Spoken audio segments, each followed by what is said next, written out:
Let's start to take off from Nigerian pilot while we wait for the other second reviewer to join in, because he will definitely be joining us. Jonathan endorses Deri for second term, and that's the lead story. But you also look at newspaper proprietors elect officers, and that's on page 8. The leadership has the leading story. 2 days to governorship poll. Labour bans flights to Imo, blacklists Zadima. Electoral Commission has 84 police chiefs in Owerri for election, and other riders as well. Tinubu signs 2.1 trillion naira supplementary budget into law. Daily Independent says, despite claim, federal government yet to pay $800 million to foreign airlines on the trapped funds there. Nigeria, world's highest in blocked funds, ITA. Don't reject old Naira note CBN. MFLA, there must be end to detention without trial, court tells federal government.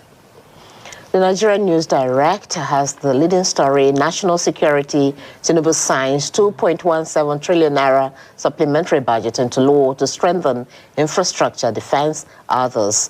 Press and national needs emergency not featured. P2B Fort's budget on page 4. And then Ogun State acquires equipment to ramp COO's allotment to 2,000 per day, page 3. And Daily Asset, Kogi, Imo, Bayelsa poll, don't complain of funds, Kuka tells INEC. 18 global candidates sign peace accord in Kogi.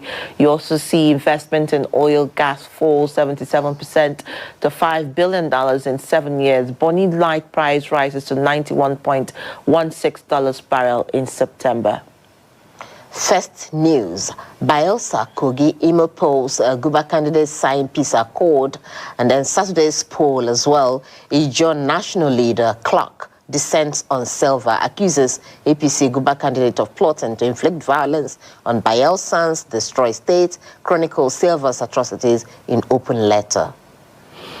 Nigerian Express looks at Emefiele regains freedom as FCT High Court grants embattled former CBN governor bail. You also want to look at that story there. Tinubu has sent the 2.1 trillion 2023 supplementary budget. 5 men to die by hanging, and that's another story under the masthead. All Naira notes remain legal tender, CBN insists on page 18 of this Nigeria. And then Senate probes admission fraud in tertiary institutions to invite Minister of Education over alleged unwholesome practices on page 4. And then that was a 323 discovered mass grave in a number. But Daily Trust, after signing peace accord, Deri Silva trade words over violence, arms, stockpiling. Opposition running mate, so Dodo signed peace accord in Kogi. Accord not mere formality. Abdusalami tells candidates signing peace pact not enough. That's coming from the police.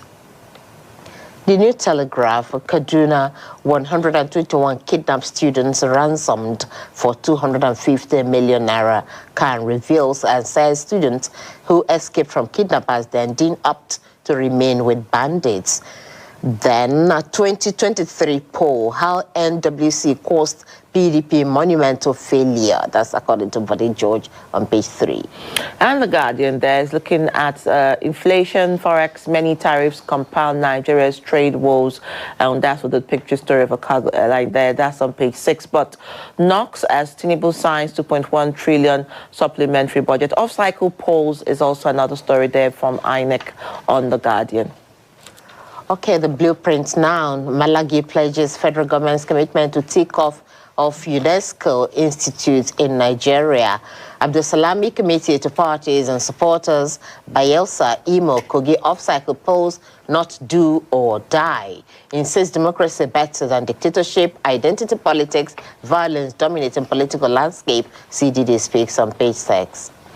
The Nigerian Tribune, you see there where we cannot increase electricity tariff now, federal government, but then you also see that story there, and it says peace accord for off-season polls, seriousness, commitment of candidates in doubt.